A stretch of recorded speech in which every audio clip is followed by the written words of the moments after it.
ආයුබෝවන් මම අද ඔයගලන්ට කියලා දෙන්නේ 13 ශ්‍රේණියට අදාළව තාක්ෂණයේ දියුණුව හා පරිසරය කියන මාතෘකාව ගැන. අපි කලින් දවසක කතා කරා මේකේ පළවෙනි කොටස. ඒකද අපි ඉගෙන ගත්තා පරිසරය කොහොමද අර්ථ දක්වන්නේ, ඒ වගේම එක එක ආකාරයෙන් පරිසරය වර්ගීකරණය කරලා තියෙනවා කියලා අපි කතා කරා. ගෝල විදියට, චක්‍ර විදියට කොහොමද වර්ගීකරන්නේ කියන එක ගැන කතා කරා. ඒ වගේම මේ ගෝල අතර නිරන්තරයෙන් අන්තර්ක්‍රියා සිද්ධ වෙමින් පරිසරයේ ස්වභාවිකව සමතුලිතතාවයක පවතිනවා කියලා අපි දැනගත්තා. ඇත්තටම කාර්මික විප්ලවයත් සමගම සිදුවෙච්ච තාක්ෂණයේ දියුණුව නිසා මිනිසා විසින් සිදු කරන විවිධ ක්‍රියාකාරකම් හේතුවෙන් මේ ස්වභාවික සමතුලිතය බිඳ හෙලීමකට ලක් වෙලා තියෙනවා. දැන් අපි බලමු ජලගෝලය, ශිලාගෝලය, වායුගෝලයට මිනිසා මොන වගේ බලපෑම්ද එල්ල කරලා තියෙන්නේ, ඒවල ප්‍රතිඵලයක් විදියට මොන වගේ ගෝලීය අර්බුද වලටද අපිට මුහුණ දෙන්න සිද්ධ වෙලා තියෙන්නේ කියන එක ගැන. ඇත්තටම මේ ස්වභාවික චක්‍රවල සමතුලිතතාවය මුළු පරිසරයේම සමතුලිතතාවයට ගොඩක් වැදගත් වෙනවා. දැන් අපි මිනිසා විසින් සිදු කරන ඇතැම් ක්‍රියාකාරකම් නිසා ස්වභාවික චක්‍රවලට විවිධ බලපෑම් ඇති කරනවා. ඇත්තටම ප්‍රාග් ඓතිහාසික යුගයේ සැලකුවත් කාර්මික විප්ලවයට කලින් පැවති යුගයේ ජීවත් වෙච්ච මිනිසුන් ගත්තත් ඔවුන්ගෙන් පරිසරයේ සමතුලිතතාවයට ලොකු බලපෑමක් එල්ල වුණේ නැහැ. ඇත්තටම ඒකට හේතුව තමයි මිනිස්සු ගහකොළ, සතා සිව්පාවන් ආහාරයට අරගෙන, ඒ වගේම ගල් ගුහා වගේ දේවල් ඒගොල්ලොන්ගේ වාසස්ථානය කරගෙන හැමතිස්සෙම පරිසරයත් එක්ක බද්ධ වෙලා තමයි ඔවුන්ගේ එදිනදා වැඩ කටයුතු කරගත්තේ. කාර්මික විප්ලවයත් එක්ක සිදුවෙච්ච තාක්ෂණයේ දියුණුව නිසා තමයි පරිසරයේ සමතුලිතතාවයට විශාල වශයෙන් බලපෑම් එල්ල කරන්න පටන් ගත්තේ. උදාහරණයක් ගත්තොත් දැන් ශිලාගෝලයේ වසර මිලියන ගාණක් තැන්පත් වෙලා තිබිච්ච පොසල ඉන්ධන ශීඝ්‍රයෙන් දහනය කිරීම සිද්ධ කරනවා. ඒක නිසා පරිසරයට එකතු වන කාබන් ඩයොක්සයිඩ් ප්‍රමාණයත් ඒ සංයුතියත් ගොඩක් වැඩි වෙලා තියෙනවා. ඔයගොල්ලෝ දන්නවනේ වායුගෝලයේ තියෙන කාබන් ඩයොක්සයිඩ් ඉවත් කරන ප්‍රධානම ක්‍රියාවලිය ප්‍රභා සංශ්ලේෂණය කියලා. හැබැයි මේ ප්‍රභා සංශ්ලේෂණය මගිනුත් කාබන් ඩයොක්සයිඩ් ඉවත් කිරීම ඒක දැන් විමෝචනය කරන ශීඝ්‍රතාවයෙන්ම සිද්ධ කරන්න බෑ.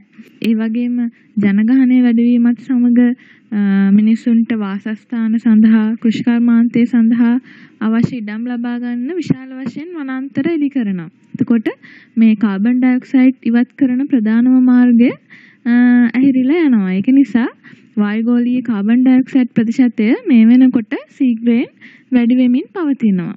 හරි. ඒ වගේම ඔයගොල්ලෝ අහලා ඇතිනේ ඇමෝනියා නිෂ්පාදනය කරනවා කියලා කාර්මිකව. ඇත්තටම මේකෙදි වායුගෝලයේ තියෙන නයිට්‍රජන් වායුව පාවිච්චි කරලා මේ මහා පරිමාණයෙන් ඇමෝනියා වායුව නිෂ්පාදනය කරනවා. මේ ඇමෝනියා පාවිච්චි කරලා විශාල වශයෙන් පොහොර නිෂ්පාදනය සිද්ධ කරනවා. ඒ වගේම නයිට්‍රික් වගේ අම්ල නිෂ්පාදනයටත් මේ ඇමෝනියා පාවිච්චියට ගන්නවා. දැන් ඇත්තටම මෙහෙම වායුගෝලයේ තියෙන නයිට්‍රජන් මහා පරිමාණයෙන් ජලයේ දියවන සංයෝග බවට පත් කරනකොට පසට ජලයට එකතු වෙන නයිට්‍රජන් ප්‍රමාණය ගොඩක් වැඩි. ඒ කියන්නේ ඒක නිසා නයිට්‍රජන් චක්‍රයේ සමතුලිතතාවයට විශාල වශයෙන් බාධා ඇති වෙලා තියෙනවා. තව ඔයගොල්ලෝ අහලා ඇති ශීතකරණවල වායු සමීකරණ යන්ත්‍රවල වගේ ශීතකාරක වායු විදියට CFC වායුව පාවිච්චි කරනවා. දැන් නම් භාවිතය අඩු කරලා තියෙන්නේ. මේ ශීතකරණ සහ වායු සමීකරණ යන්ත්‍ර අලුත් වැඩියා කරනකොට මේ CFC වායුව වායුගෝලයට නිදහස් වීම සිද්ධ වෙනවා.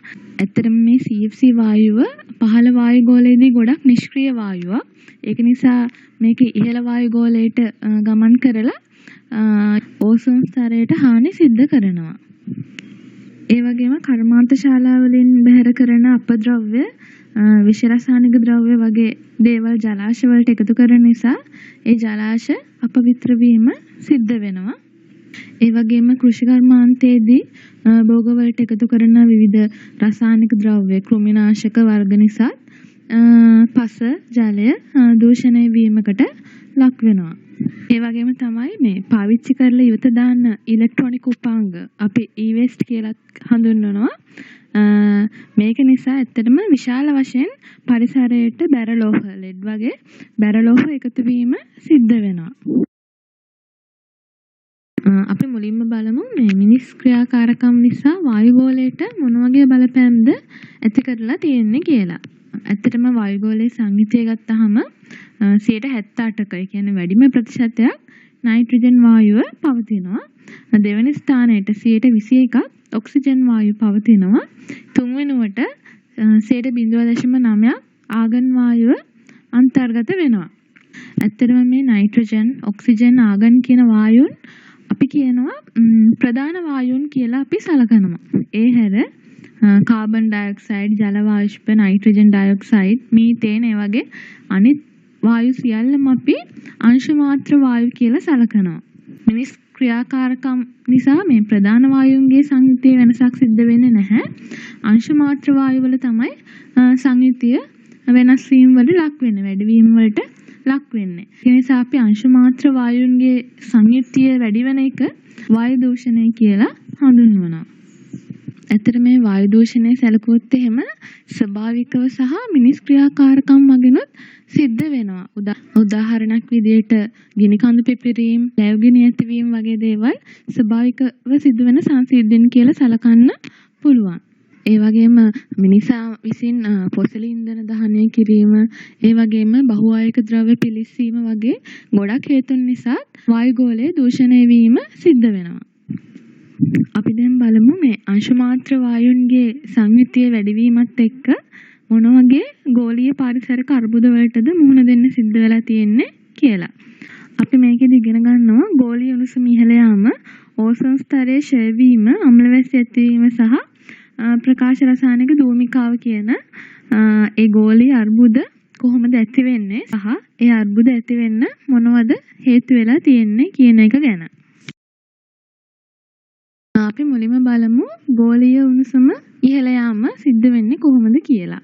ඔයගොල්ලෝ දන්නවනේ සූර්යාගේ සිට දෘශ්‍ය සහ පාරජම්බුල කිරණ, තාප කිරණ නිකුත් වෙනවා කියලා. එතනම හරිතාගාර ආචරණය කියන්නේ මෙහෙම. සූර්යාගේ සිට පැමිණෙන දෘශ්‍ය සහ ශක්තියෙන් වැඩි පාරජම්බුල කිරණ වලින් යම් ප්‍රමාණයක් පෘථිවි තලයට පතනය වෙනවා. ඒවා පෘථිවි තලය මගින් උරාගෙන ශක්තියෙන් අඩු පාරජම්බුල කිරණ කියන්නේ තරංගායාමය වැඩි පාරජම්බුල කිරණ සහ අදෝරක්ත කිරණ අපි තාප කිරණ කියලාත් හඳුන්වනවා. අදෝරක්ත කිරණ බවට පරිවර්තනය කරලා නැවත අභ්‍යවකාශයටම පිටත් කරලා යනවා. එතකොට මේ පෘථිවි තලයේ තියෙන හරිතාගාර වායුන් විසින් මේ පිටවන අදෝරක්ත කිරණ උරාගෙන පෘථිවි තලයේ උෂ්ණත්වය යම් අගයක පවත්වා ගන්නවා. මේ හේතුව නිසා තමයි ඇත්තටම පෘථිවි උණුසුම රඳා පවතින්නේ. දැන් මේ පෘථිවියේ උණුසුම තියෙන නිසා තමයි ඇත්තටම පෘථිවිය මත ජීවයක් පවතින්නේ. අපි මුලින්ම බලමු මොනවද මේ හරිතාගාර වායුන් කියලා හඳුන්වන්නේ කියලා. ඇත්තටම හරිතාගාර වායුවක් කියන්නේ අදෝරක්ත කිරණ අවශෝෂණය කරගන්න පුළුවන්. ඒ වගේම නිත්‍ය ද්විද්‍රව ගූර්ණයක් තියෙන ස්ථායීතාවයෙන් වැඩි වායුන් අපි හඳුන්වනවා හරිතාගාර වායුන් කියලා. ප්‍රධාන වශයෙන්ම කාබන් ඩයොක්සයිඩ්, මීතේන්, N2O කියලා කියන්නේ නයිට්‍රස් ඔක්සයිඩ් සහ ජල වාෂ්ප අපි හඳුන්වන ප්‍රධානම හරිතාගාර වායුන් කියලා. ඊට අමතරව CFC, NH3, ozone, sulphur dioxide වගේ වායුනුත් මේ හරිතාගාර ආචරණයට දායක වෙනවා. ඒ වගේම හරිතාගාර නොවන වායුත් තියෙනවා. දැන් උදාහරණයක් ගත්තොත් N2O2 ආගන් කියලා කියන්නේ අපි දන්නවා ප්‍රධාන වායුන්. ප්‍රධාන වායුන් හරිතාගාර වායුන් වෙන්නේ නැහැ. ඊට අමතරව අපි කියනවා තනි පරමාණුක වායුන් සහ තම ද්විපරමාණුක වායුනුත් හරිතාගාර නොවන වායුන් කියලා තමයි අපි හඳුන්වන්නේ. ඒ කියන්නේ උදාහරණයක් ගත්තොත් හීලියම්, නියෝන් කියලා කියන්නේ තනි පරමාණුක වායුන්. ඒ වගේම හයිඩ්‍රජන්, ක්ලෝරින්, ෆ්ලෝරින්, බ්‍රෝමින් වගේ සම ද්විපරමාණුක වායුනුත් හරිතාගාර වායුන් කියලා අපි සලකන්නේ නැහැ.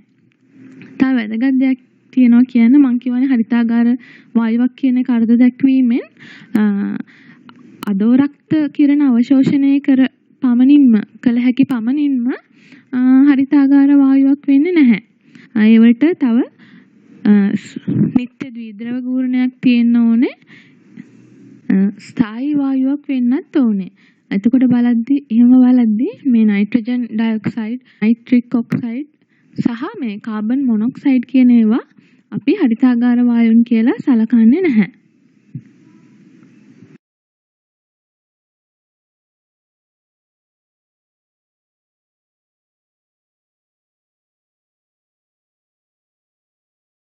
අපි දැන් කතා කරමු ඕසෝන් ස්තරය ක්ෂය වෙන්නේ කොහොමද සහ ඕසෝන් ස්තරයට බලපෑම් ඇති කරන මිනිස් ක්‍රියාකාරකම් මොනවද කියන එක. මම ඕගලන්ට කලිනුත් කිව්වනේ මේ ඕසෝන් වැඩිම සංයුතියකින් අන්තර්ගත වෙලා තියෙන මේ ඕසෝන් ස්තරය. ඇත්තටම පෘථිවිය වටා ඕසෝන් ස්තරය පිහිටලා තියෙන නිසා සූර්යාගෙන් පැමිණෙන අහිතකර UV කිරණ, ඒ කියන්නේ ශක්තියෙන් වැඩි UV කිරණ පෘථිවි තලය මතට ඇතුළු වීම වැළකෙනවා. පෘථිවි ගෝලය වටා මේ විදිහට ඕසෝන් ස්තරය පවතින නිසා සූර්යාගෙන් නිකුත් වන අහිතකර ඒ වගේම ශක්තියෙන් වැඩි පාරජම්බුල කිරණ පෘථිවිය තුළට ඇතුළු වීම වළකිනවා.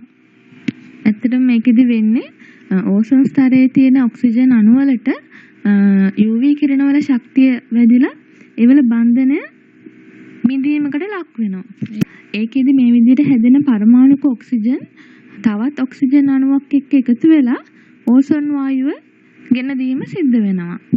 මේ විදිහට හැදිච්ච ඕසෝන් නැවත UV කිරණ වල ශක්තිය වැඩිලා පරමාණුක ඔක්සිජන් එකක් නිදහස් වීම සිද්ධ වෙනවා. මේ පරමාණුක ඔක්සිජන් නැවත ඔක්සිජන් අණුවක් එක්ක එකතු වෙලා ඕසෝන් වායුව හැදීම සිද්ධ වෙනවා. දැන් මේ විදිහට ඔක්සිජන් මගින් ඕසෝන් වායුව හැදීමත් නැවත හැදිච්ච ඕසෝන් වායුව ඔක්සිජන් බවට පත්වීම සිද්ධ වෙනවා. දැන් මේ හේතුව නිසා ඔක්සිජන් ඕසෝන් අතර ගතික සමතුලිතතාවයක් පවතින නිසා ඕසෝන් වියනේ ඝනකම නියතව පවතිනවා. ඇත්තටම මේ ඕසෝන් කියලා කියන්නේ ගොඩක් ප්‍රතික්‍රියාශීලීතාවයෙන් වැඩි වායුවක්. මේ ඕසෝන් වායුවට ඔක්සිජන් එක විතරක් නෙමෙයි. නයිට්‍රජන්, හයිඩ්‍රජන්, බ්‍රෝමීන්, ක්ලෝරින් වගේ පරමාණුත් එක්කත් ප්‍රතික්‍රියා කිරීමේ හැකියාව තියෙනවා. ඔයගොල්ලෝ දන්නවන්නේ ඕසෝන් වියන හායනය කරන ප්‍රධාන වායුවක් තමයි CFC කියලා කියන්නේ. ඇත්තටම මේ CFC වායුව ශීතකරණ වායු සමීකරණ යන්ත්‍ර අලුත් වැඩියා කරනකොට වායුගෝලයට නිදහස් වීම සිද්ධ වෙනවා. ඇත්තටම මේ CFC කියලා කියන්නේ කාබන් මූලද්‍රව්‍ය එකක් හෝ දෙකක් එක්ක ක්ලෝරින්, ෆ්ලෝරින් කියන මූලද්‍රව්‍ය එකතු වෙලා හැදිච්ච කුඩා අණුවකට. ඇත්තටම මේ අණුව පහළ වායුගෝලයේදී ගොඩක් නිෂ්ක්‍රීය වායුවක් විදිහට සැලකුවා. ඒක ඉහළ වායුගෝලයේදී UV කිරණ වල ශක්තිය ලැබිලා ඒකෙන් CCl කියන බන්ධනය බිඳ හැරීම සිද්ධ වෙනවා. ඒ හේතුවෙන් Cl මුක්ත කණ්ඩ සෑදීම සිද්ධ වෙනවා. මේ මුක්ත කණ්ඩයක් කියලා කියන්නේ නිදහස් ඉලෙක්ට්‍රෝනයක් එක්ක තියෙන ක්ලෝරින් පරමාණුවකට. ඇත්තටම මේ විදිහට නිදහස් වෙන Cl පරමාණුවක් ඕසෝන් අණුවත් එක්ක ප්‍රතික්‍රියා කරලා OCl එකක් සහ නැවත ඔක්සිජන් අණුවක් බවට පත් කිරීම සිද්ධ කරනවා. ඇත්තට මේ විදිහට හැදෙන OCl එකක් එක්ක පරමාණුක ඔක්සිජන් එකක් එකතු වෙලා නැවත ඔක්සිජන් අණුවක් සහ ක්ලෝරින් මුක්ත කණ්ඩයක් බවට පත් වෙනවා. දැන් ඔයගොල්ලන්ට මේකෙන් තේරෙනවා ඇති ක්ලෝරින් මුක්ත කණ්ඩ මගින් ඕසෝන් අණුව ප්‍රතික්‍රියා කරලා ඉවත් කරත් නැවත ඒ Cl මුක්ත කණ්ඩය නැවත ගෙන දීම සිද්ධ වෙනවා. එතකොට එකම Cl මුක්ත කණ්ඩය මගින් ඕසෝන් අණු විශාල ප්‍රමාණයක් නැවත විඝටනය කිරීම සිද්ධ වෙනවා. ඇත්තටම ඕසෝන් වායුව මේ CFC මගින් විඝටනය වෙන්නේ කොහොමද කියලා අපි මේ සමීකරණ වලින් පැහැදිලි කරගමු. මුලින්ම මේ රූපය පෙන්වලා තියෙන්නේ CFC වායුවක්. ඒකේ බලන්න කාබන් මූලද්‍රව්‍ය සහ ක්ලෝරින්, ෆ්ලෝරින් කියන මූලද්‍රව්‍ය තුනම අන්තර්ගත වෙනවා. මේකෙදි ඉහළ වායුගෝලයේදී UV කිරණ වල ශක්තියෙන් මේ CCl බන්ධනය විඝටනය වීම සිද්ධ වෙනවා. එහෙම විඝටනය වෙලා ක්ලෝරින් මුක්ත කණ්ඩයක් සෑදීම සිද්ධ වෙනවා. මේ හැදිච්ච ක්ලෝරින් මුක්ත කණ්ඩය ඕසෝන් අණුවක් එක්ක ප්‍රතික්‍රියා කරලා OCl සහ ඔක්සිජන් බවට පත් කිරීම සිද්ධ කරනවා. මේ හැදිච්ච OCl නැවත ඔක්සිජන් පරමාණුවක් එක්ක එකතු වෙලා ඔක්සිජන් වලට අමතරව නැවත මේ Cl මුක්ත කණ්ඩය නිදහස් කිරීම සිද්ධ කරනවා. මේ විදිහට නැවත නැවත එකම Cl මුක්ත කණ්ඩය මගින් ඕසෝන් අණු ඉතා විශාල ප්‍රමාණයක් මේ විදිහට විඝටනය කරලා ඉවත් කරලා දානවා. ඇත්තටම මේ විදිහට ඕසෝන් වියනේ ඝනකම දවසින් දවස අඩු කිරීම සිද්ධ කරනවා. ඒ වගේම ඇන්ටාර්ක්ටිකා මහද්වීපයට ඉහළින් තියෙන ඕසෝන් වියනේ ඝනකම අනිත් ප්‍රදේශවලටත් සාපේක්ෂව ගොඩක් අඩුයි කියලා හොයාගෙන තියෙනවා. ඇත්තටම ඕසෝන් සිදුර කියලා තමයි මේ ප්‍රදේශය හඳුන්වන්නේ. ඇත්තටම මෙහෙම ඕසෝන් වියන හායනය වීමත් එක්ක සූර්යාගෙන් එන අහිතකර පාරජම්බුල කිරණ වැඩි ප්‍රමාණයක් පොළොවට පතනය වීම නිසා අපිට ලොකු ගැටලු වලට මුහුණ දෙන්න සිද්ධ වෙනවා. උදාහරණ විදියට ඇහි සුදමත වීම, චර්ම පිළිකා, ඒ වගේම ජාන විකෘතිතා ඇතිවීම වගේ රෝග බොහෝමයක් ඇතිවීම සිද්ධ වෙනවා. ඒක නිසා මේ ලෝකයේ විවිධ රටවල් එකතු වෙලා මේ ඕසෝන් වියන හායනය වෙන්න දායක වන වායුන් මුදා හැරීම අවම කිරීමට විවිධ එකඟතා පළ කරලා තියෙනවා. උදාහරණයක් විදියට මොන්ට්‍රියල් සම්මුතිය මගින් ඕසෝන් වියනට හානි කරන වායුන් විමෝචනය කිරීම අවම කිරීමට රටවල් එකතු වෙලා එකඟතාවයකට ඇවිල්ලා තියෙනවා. ඒතර මේ එකඟතාවල ප්‍රතිඵලයක් විදියට ලෝකයේ ගොඩක් රටවල් මේ CFC කියන වායුව පාවිච්චි නවත්තලා තියෙනවා. ඒ වෙනුවට වෙනින් ආදේශක වායුන් හොයාගෙන තියෙනවා. උදාහරණයක් ගත්තොත් එහෙම HFC සහ HCFC කියලා කියන්නේ මේ CFC වායුව වෙනුවට පාවිච්චි කරන ආදේශක වායුන්.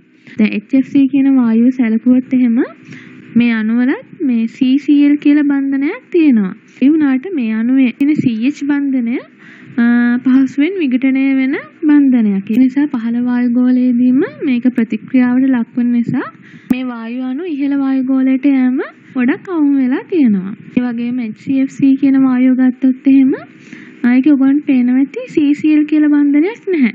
ඒක නිසා ඉහළ වායු ගෝලයට ගියත් Cl මුක්ත කණ්ඩක ගෙන දීමක් සිද්ධ වෙන්නේ නැහැ.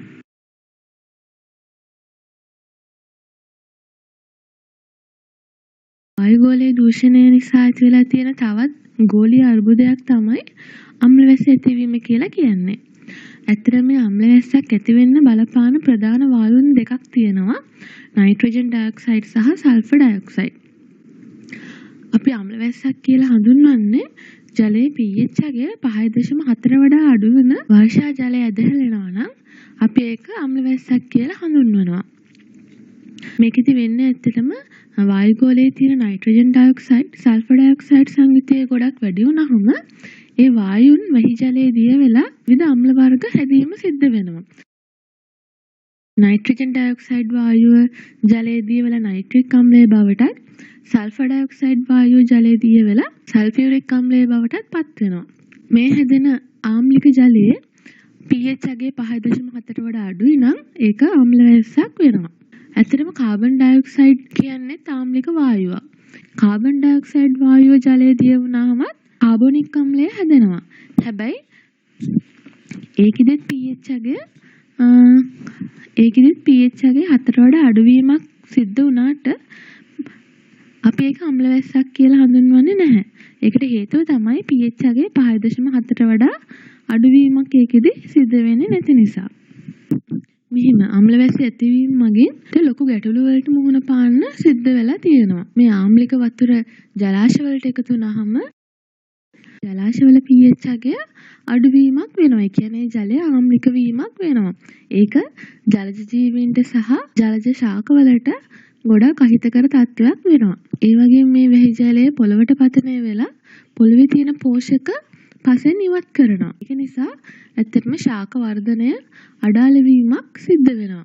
ඒ වගේම ඩොලොමයිට් නිදි හුණු ගල් කිරිගරුඩ ආදී ආම්ලික වැස්සේ දියවීම සිද්ධ වෙනවා. ඒ වගේම එහෙම දියවෙච්ච කැල්සියම් අයන සහ මැග්නීසියම් අයන ජලාශ වලට එකතු වෙලා ඒ ජලයේ කඨිනත්වය අපි කියනවා කිවුල් බව කියලා. මේ කිවුල් බව වැඩිවීම සිද්ධ වෙනවා. ඒ වගේම පසේ තියෙන බැරලෝහ සමග ක්‍රියා කරලා ජලයට බැරලෝහ ආයන එකතු වීම සිද්ධ වෙනවා. අපිට මේ තත්ත්වය අවම කරගන්න පුළුවන් මේ නයිට්‍රජන් ඩයොක්සයිඩ් සහ සල්ෆර් ඩයොක්සයිඩ් පරිසරයට නිදහස් කරන ප්‍රමාණය අඩු කරගන්න පුළුවන් නම්. ඇත්තට මේ නයිට්‍රජන් ඩයොක්සයිඩ් වායුව රත වාහනවල ධාවනයේදී අභ්‍යන්තර දහනය නිසා වීම සිද්ධ වෙනවා. ඒක නිසා මේ වාහන වලින් පිටවන අපවාතය උත්ප්‍රේරක පරිවර්තක තුලින් යැවීම මගින් අපිට මේ NO2 පරිසරයට හිතකර වෙනස් සංයෝග බවට පත් කරලා පිට කරන්න පුළුවන්. ඒ වගේම සල්ෆර් ඩයොක්සයිඩ් නිදහස් වෙන ප්‍රධානම ක්‍රියාවලියක් තමයි ගල් අඟුරු දහනය කියලා කියන්නේ. මේ ගල් අඟුරු සමග ගෙන්දගම් මිශ්‍ර වෙලා තියෙනවා. ඇත්තටම මේ ගෙන්දගම් ඉවත් කිරීමකින් තොරව දහනය කරන නිසා වායු ගෝලයට විශාල වශයෙන් සල්ෆර් ඩයොක්සයිඩ් වායුව නිදහස් වීම සිද්ධ වෙනවා. අපිට ඒ තත්ත්වය වළක්වා ගන්න පුළුවන්. මෙහෙම ගල් අඟුරු දහනය කිරීමේදී පිටවන අපවාතය කැල්සියම් හයිඩ්‍රොක්සයිඩ් පල්පයකට අවශෝෂණය කිරීම මගින් මේ සල්ෆර් ඩයොක්සයිඩ් පරිසරයට නිදහස් වීම වළක්වා ගන්න පුළුවන්. හරි අපි දැන් බලමු ප්‍රකාශ රසායනික ධූමිකාව කියලා කියන්නේ මොකක්ද? සහ ඒක ඇති වෙන්නේ කොහොමද කියන එක. ඇත්තටම මේක සිද්ධ වෙන්නේ ගොඩක් මේ තදාසන්න ප්‍රදේශවල අපර භාගයේදී අමිර පාටට හුරුව, ඒ කියන්නේ තැඹිලි පාටට හුරුව පටලයක් විදියට වායුගෝලයේ දිස්වීම සිද්ධ වෙනවා. අපි මේක හඳුන්වනවා ප්‍රකාශ රසායනික ධූමිකාව කියලා. ඇත්තටම මේකෙදි වාතයේ පාරදෘශ්‍යභාවය නැතිවීම සිද්ධ වෙනවා. ඇත්තටම මේක සිද්ධ වෙන්නේ දිවා කාලයේදී, කියන්නේ සූර්යාලෝකය තියෙන වෙලාවට රථ වාහන වලින් පිටවන අපවාතයේ තියෙනවා නයිට්‍රජන් ඩයොක්සයිඩ් වගේම නොදවුණු හයිඩ්‍රෝකාබන් අඩංගු වෙනවා. සූර්යාලෝකයේ තියෙන වෙලාවට සූර්යාලෝකයේ හැමුවේ එකිනෙක ප්‍රතික්‍රියා කරලා ඕසෝන් වායුව, ඇල්ඩිහයිඩ් වර්ග, පෙරොක්සි ඇසිටයිල් නයිට්‍රේට් සහ පෙරොක්සි බෙන්සයිල් නයිට්‍රේට් ඒ වගේම කුඩා අවලම්බිත අංශුත් ඇති කිරීම සිද්ධ වෙනවා. මේ හේතුවෙන් වායුගෝලයේ පාරදෘශ්‍ය බව අඩුවීම සිද්ධ වෙනවා. ඔයගොල්ලෝ මතකද මම කලිනුත් කියලා දුන්නා ඕසෝන් වායුව පහළ වායුගෝලයේදී හැදෙන ප්‍රධාන ආකාරයක් තමයි මේ ක්‍රියාවලිය. මේ හැදෙන ඕසෝන් කියන්නේ පහළ වායුගෝලයේදී විෂ වායුවක්. ඒක ආග්‍රහණය වීමෙන් කැස්ස ඇදුම, හතිය වගේ ශ්වසනාබාධ විශාල ප්‍රමාණයක් ඇතිවීම සිද්ධ වෙනවා. ඒ වගේම රබර් ආශ්‍රිතව සිද්ධ කරලා තියෙන නිෂ්පාදනයන්, උදාහරණයක් විදිහට ටයර්, ටියුබ් වගේ දේවල් වල යාන්ත්‍රික ගුණ වෙනස් වීම සිද්ධ වෙනවා. ඒ කියන්නේ ඒවා ඉරිතැලීම් වලට ලක් වෙලා ශක්තිය අඩුවීම සිද්ධ වෙනවා. ඒ වගේම ඕසෝන් කියලා කියන්නේ විරංජන කාරකයක්.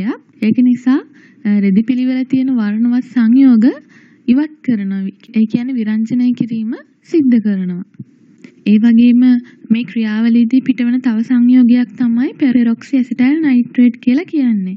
ඇත්තටම මේක නිසාත් කෘෂිකාර්මික භෝගවල අස්වැන්න විශාල වශයෙන් අඩු කිරීමක් සිද්ධ වෙනවා. ඒ වගේම මේ හැදෙන ඇල්ඩිහයිඩ් සංයෝග මගින් හිස රදය, ඇස් දැවිල්ල වගේ රෝගී තත්ත්වයන් ඇති කරනවා. ඇත්තටම මේ තත්ත්වයත් අපිට අවම කරන්න පුළුවන් මේ වාහන වලින් පිටවන අපවාතය උත්ප්‍රේරක පරිවර්තක හරහා යැවීම මගින්. හරි අපි අද කතා කරේ මිනිසාගේ ක්‍රියාකාරකම් කොහොමද වායුගෝලීය සංයුතිය වෙනස් කිරීමට දායක වෙන්නේ සහ ඒ මගින් ඇති වෙලා තියෙන ගෝලීය අර්බුද මොනවද කියලා අපි ඉගෙන ගත්තා. අපි ආයෙ දවසක ශිලා ගෝලය දූෂණය වෙන්නේ කොහොමද කියන එක, ජල ගෝලය දූෂණය වෙන්නේ කොහොමද කියන එක ගැන කතා කරමු. ඒ වගේම ඔයගොල්ලන්ට මේ පාඩමේදී තව ඉගෙන ගන්න තියෙනවා 3R සංකල්පය කියලා කියන්නේ මොකද්ද? සුපිරිසිදු නිෂ්පාදන සංකල්පය කියන්නේ මොකද්ද කියන එක ගැන, එමගින් කොහොමද පරිසරයට එකතු වෙන දූෂක ප්‍රමාණය අඩු කරන්න කියන එක ගැන අපි ආයෙ දවසක කතා කරමු.